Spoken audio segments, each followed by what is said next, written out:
பறவைகளின் ஒற்றுமை கூட்டம், மரத்தின் அற்புத ரகசியங்கள். அன்று மழை தூறிக்கொண்டிருந்தது. ஒரு பெரிய அரச மரத்தின் கிளைகளில் பல்வேறு பறவைகள், குருவி, கிளி, மைனா, காகம், புறா ஒன்றாக கூடி சுற்றி அமர்ந்திருந்தன. அவற்றின் நடுவே வயதான மூதாட்டி குயில் ஒன்று அனைவரையும் பார்த்து கதை சொல்லத் தொடங்கியது. மரத்தின் ரகசியம். குஞ்சுகளே, இந்த மரம் நம்மைப் போலவே ஒரு குடும்பம் என்று குயில் தொடங்கியது. இதன் வேர்கள் நம்முடைய பாட்டன் பாட்டிகள்.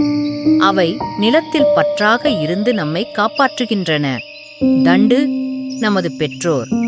எந்த புயலும் இதை உடைக்க முடியாது.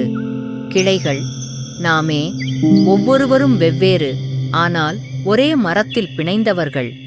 இலைகள் நமது கனவுகள்.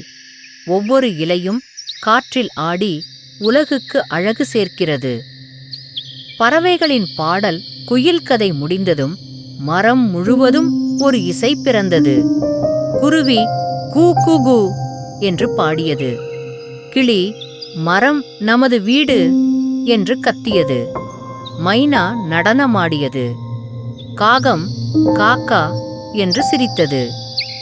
அந்த நேரத்தில் மழை நின்று வானவில் தோன்றியது. அனைத்து பறவைகளும் ஒன்றாக பாடி மரமே நமது பேரரசு என்று முழங்கின. கதையின் அறிவுரை: ஒற்றுமையே பலம். மரம் போல நாமும் வேர்கள், கிளைகளாக இணைந்தால் எந்த புயலும் நம்மை தகர்த்திட முடியாது. தலைப்பு: பறவைகளின் ஒற்றுமை கூட்டம், மரத்தின் அற்புத ரகசியங்கள்.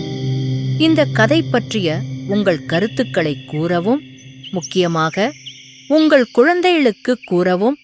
நீங்கள் இயற்கையை நேசிப்பவராக இருந்தால் மரம் நடுங்கள். மறக்காமல் எங்கள் சேனலை சப்ஸ்கிரைப் செய்யவும்